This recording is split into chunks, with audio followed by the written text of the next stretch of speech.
ఇండియాలో summer season ముగిసిపోయింది. ఈ ఏడాది ఇండియాలో ఎండలు ఠారెత్తించాయి. ఉష్ణోగ్రతలు దాదాపు 50 డిగ్రీల సెల్సియస్ దాటిపోయి ప్రజలు తీవ్రమైన ఇబ్బందులు ఎదుర్కొన్నారు. యూరోప్లో సమ్మర్ సీజన్ మొదలైపోయింది. ప్రజలు ఎండ వేడిమిని తాళలేకపోతున్నారు. ఫ్రాన్స్లో అయితే పగటి ఉష్ణోగ్రత దాదాపు 42 డిగ్రీల సెల్సియస్ దాటిపోయింది. వడగాల్పులకు దాదాపు 18 వరకు ప్రాణాలు కోల్పోగా చివరిగా 1947లో ఈ స్థాయిలో ఎండలు కాశాయని అక్కడ వాతావరణ శాఖ చెబుతోంది. ఎండలు మండిపోవడంతో ఫ్రాన్స్లో స్కూళ్లకు సెలవులు ప్రకటించారు. బ్రిటన్లో కూడా ఈ నెలలో ఉష్ణోగ్రతలు రికార్డు స్థాయికి చేరుకుంటాయని వాతావరణ శాఖ అంచనా వేసింది. యూరోప్లో మండుతున్న ఎండల గురించి మరింత సమాచారం ఇప్పుడు తెలుసుకుందాం.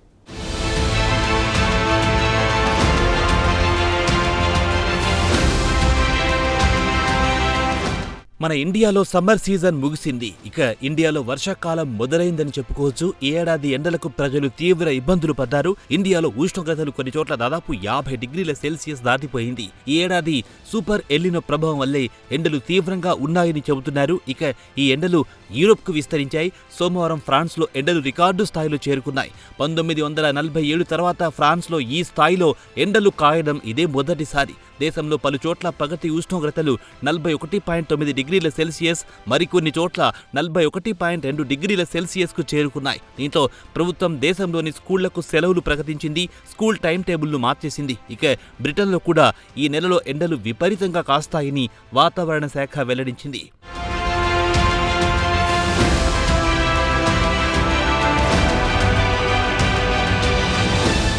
ఇక ఈ ఎండ వేడిమికి తాళలేక ఫ్రాన్స్లో 18 మంది ప్రాణాలు కోల్పోయారు. వారిలో 2 పిల్లలు, ఒకరికి 2 ఏళ్లు, మరొకరికి 4 ఏళ్లు.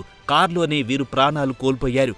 ఆగ్నేయ ఫ్రాన్స్లో వడగాల్పులు తీవ్రం కావడంతో ఎండ వేడిమిని తట్టుకోలేక పసి పిల్లలు ప్రాణాలు కోల్పోయారు. అపస్మారక స్థితికి చేరుకున్న పిల్లలను సహాయక బృందాలు ప్రాణాలు కాపాడలేకపోయాయి. అలాగే 3 సీనియర్లు దాదాపు 80 ఏళ్ల నుంచి 95 ఏళ్లు మధ్య వయస్సు కలవారు ఫ్రాన్స్లో బోర్డో రీజియన్లో ప్రాణాలు కోల్పోయారు. అనారోగ్య కారణంతో పాటు వడగాల్పుల వల్ల వయసు పైబడ్డ ముసలివారు ప్రాణాలు కోల్పోయినట్టు ఫ్రెంచ్ ప్రభుత్వ అధికారులు ఫ్రాన్స్ టీవీకి తెలిపారు. ఇక మరో 13 మంది ఎండ వేడిమిని తట్టుకోలేక ఆదివారం నుంచి సోమవారం వరకు ఈతకు వెళ్లి ప్రాణాలు కోల్పోయారు. దీంతో ఫ్రెంచ్ సివిల్ సేఫ్టీ సర్వీస్ ఈత కొలనుకు వెళ్లాలనుకుంటే సూపర్వైజర్ ఉన్న చోట మాత్రమే ఈతకు వెళ్లాలని సలహా ఇచ్చింది. గత ఏడాదితో పోల్చుకుంటే ఈ ఏడాది ఫ్రాన్స్లో ఈతకు వెళ్లి ప్రాణాలు కోల్పోయిన వారి సంఖ్య దాదాపు 172% వరకు పెరిగింది.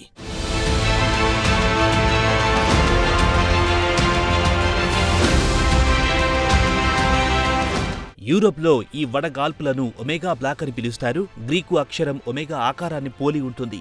మధ్యలో వేడిగాలి ఉబ్బెత్తుగా ఉండి దానికిరువైపులా సాపేక్షంగా చల్లని గాలి ఉంటుందని లండన్లోని ఇంపీరియల్ కాలేజీకు చెందిన వాతావరణ శీతోష్ణ స్థితి పరిశోధకురాలు క్లెయిర్ బాన్స్ తెలిపారు. ఉత్తర ఆఫ్రికాలోని సహారా ప్రాంతం నుంచి వేడి గాలిని పైకి లాగుతోంది. అందుకే మనకింత తీవ్రమైన వేడి ఉందని, ఇది నెమ్మదిగా కదులుతోందంటే ఉపశమనం కలిగించే గాలి కానీ పిల్లగాలి కానీ అస్సలు లేవన్న మాట అని ఆమె వివరించారు. ఇక బ్రిటన్, స్పెయిన్, ఇటలీలో కూడా హీట్ వేవ్ అలర్ట్స్ ప్రకటించాయి. బ్రిటన్కు చెందిన వాతావరణ శాఖ మాత్రం వచ్చే 4 రోజుల పాటు ఉష్ణోగ్రత సరాసరి 39 డిగ్రీల పైనే నమోదు కావచ్చునని హెచ్చరించింది. ఇక బ్రిటన్లో ఈ నెల 35.6 డిగ్రీల ఉష్ణోగ్రత నమోదయ్యింది. చివరగా 1957 అటు తర్వాత 1976లో ఈ స్థాయిలో ఉష్ణోగ్రతలు నమోదయ్యాయి. బ్రిటన్లో ఈ ఏడాది అత్యధిక ఉష్ణోగ్రత గత నెల మేలో నమోదయ్యింది.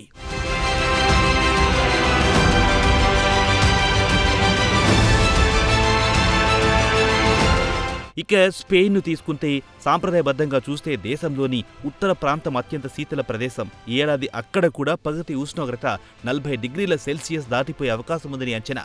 అక్కడ సెబాస్టియన్లో సోమవారం నాడు 22 డిగ్రీల సెల్సియస్ నమోదయ్యింది. రాబోయే రోజుల్లో దీనికి రెట్టింపైనా ఆశ్చర్యపోవాల్సిన పనిలేదని రాయిటర్స్ క్లైమేట్ మానిటర్ వెల్లడించింది. ఇదిలా ఉండగా ఇటలీ కూడా సోమవారం నాడు దేశంలోని 12 నగరాల్లో రెడ్ అలర్ట్ ప్రకటించింది. అక్కడ టూరిన్లో విద్యుత్ గ్రిడ్లపై ఒత్తిడి పెరిగిపోయి ఆ ఏరియాలో పలుచోట్ల విద్యుత్కు అంతరాయం ఏర్పడింది. యావత్ ఫ్రాన్స్లో ఉష్ణోగ్రతలు 40 డిగ్రీల సెల్సియస్ దాటిపోయాయి. యూరోప్ మొత్తం ఏడాది ఎండలు ఠారెత్తించే అవకాశాలున్నాయని ప్రజలు భయపడుతున్నారు.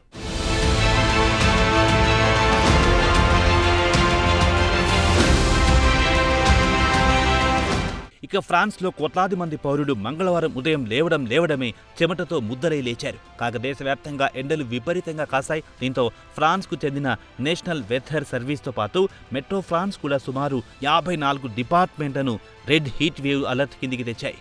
ఫ్రాన్స్లో పగలు రాత్రి అని తేడా లేకుండా ఉష్ణోగ్రతలు సరాసరి కంటే చాలా ఎక్కువగా ఉంటాయని హెచ్చరించింది.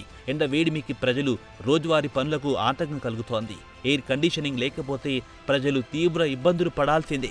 ఉదాహరణకు స్కూళ్లు, ట్రైన్ స్పోర్ట్స్ ఈవెంట్స్లో పాల్గొనేవారు తీవ్ర ఇబ్బందులు పడాల్సి వస్తోంది. గత వారాంతం నుంచి చూస్తే ఫ్రాన్స్లో సుమారు 20 మంది వరకు ఈతకు వెళ్లి మునిగి ప్రాణాలు కోల్పోయారు. కాగా గత కొన్ని సంవత్సరాల నుంచి చూస్తే ఫ్రాన్స్లో ప్రతి ఏడాది వేసవిలో ఎండలు క్రమంగా పెరగడమే తప్ప తగ్గే పరిస్థితి కనిపించడం లేదు.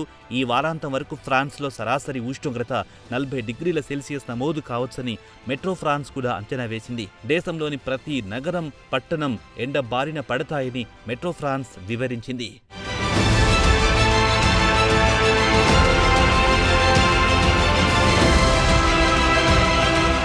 ఇక రాబోయే రోజుల్లో పగటి ఉష్ణోగ్రతలు పెరిగే అవకాశాలున్నాయని, గత రికార్డులను కూడా బద్దలు కొట్టే ఛాన్స్ ఉందని చెబుతోంది వాతావరణ శాఖ. అయితే ఈ ఏడాది వేసవి కాస్త ముందే వచ్చింది. అయితే ఎన్ని రోజుల పాటు వేసవి సీజన్ కొనసాగుతుందో చెప్పలేమంటోంది మెట్రో ఫ్రాన్స్. కాగా ఆగస్టు 2003 నాటి ఎండలతో ప్రస్తుతం వేసవిని పోల్చుతున్నారు. 2003లో సగం ఫ్రాన్స్ ఎండ వేడిమికి గురయ్యింది. సుమారు 15,000 మంది ప్రాణాలు కోల్పోయారు. ఎక్కువగా ప్రాణాలు కోల్పోయిన వారు ముసలివారు, ఫ్లాట్స్లో నివసించేవారు, అలాగే రిటైర్మెంట్ హోమ్స్లో నివసించేవారు, ఎయిర్ కండిషనింగ్ లేనివారు ప్రాణాలు కోల్పోయారు. ఎండ వేడిమికి మనుషులు పిట్టలా రాలిపోవడంతో ఫ్రాన్స్ ప్రభుత్వం కొత్తగా హీట్ వాచ్ వార్నింగ్ సిస్టమ్ను ప్రవేశపెట్టింది. ఇక శాస్త్రవేత్తలు మాత్రం మానవ తప్పిదాల వల్లే వాతావరణంలో మార్పులు చోటు చేసుకుంటున్నాయని చెబుతున్నారు.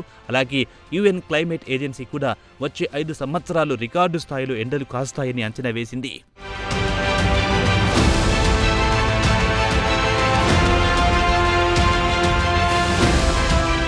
ఇక యూరోప్లో ఉష్ణోగ్రతలు శరవేగంగా పెరుగుతున్నాయని క్లైమేట్ చేంజ్ వెల్లడించింది. ఇక world health organization Europe office ఈ నెల ప్రారంభంలోనే గత 4 సంవత్సరాల నుంచి యూరోప్ మొత్తానికి చూస్తే ఎండ వేడిమిని తట్టుకోలేక సుమారు 2 లక్షల కంటే ఎక్కువ మంది ప్రాణాలు కోల్పోయారని వెల్లడించింది. వడదెబ్బకు గురైతే ప్రాణాలు కూడా కోల్పోయే ప్రమాదం ఉంటుందని హెచ్చరించింది. ఇక 2024లో ప్రపంచవ్యాప్తంగా అలాగే యూరోప్లో అత్యధిక ఉష్ణోగ్రత నమోదయ్యిందని EU మానిటరింగ్ ఏజెన్సీ వెల్లడించింది. ఎండ వేడిమి కారణంగా యూరోప్లో ఆరోగ్య సమస్యలు తలెత్తడమే కాకుండా అడవుల్లో కార్చిచ్చు ఏర్పడే ప్రమాదం కూడా ఉందని చెబుతున్నారు. ఇక ఫ్రాన్స్లో ఏడాది అత్యంత ప్రమాదకరమైన ఎండ వేడిమిని భరించాల్సిందే. ఇక ఫ్రాన్స్లో గత వారంలో G7 సమిట్ జరిగిన విషయం చాలా మందికి తెలిసే ఉంటుంది. ఈ సమావేశానికి అమెరికా ప్రెసిడెంట్ ట్రంప్ కూడా హాజరయ్యారు. అగ్ర నాయకులంతా ఒక గదిలో సమావేశమయ్యారు. ఆ గదిలో ఉక్కపోతకు ట్రంప్ అసహనం వ్యక్తం చేశారు. ఏంటి ఈ గదిలో ఎయిర్ కండిషనింగ్ లేదా అని ప్రశ్నించిన విషయం టీవీలో వినపడింది. ప్రజలు ముందస్తు జాగ్రత్తలు తీసుకోవాలని ప్రభుత్వం సలహా ఇస్తోంది.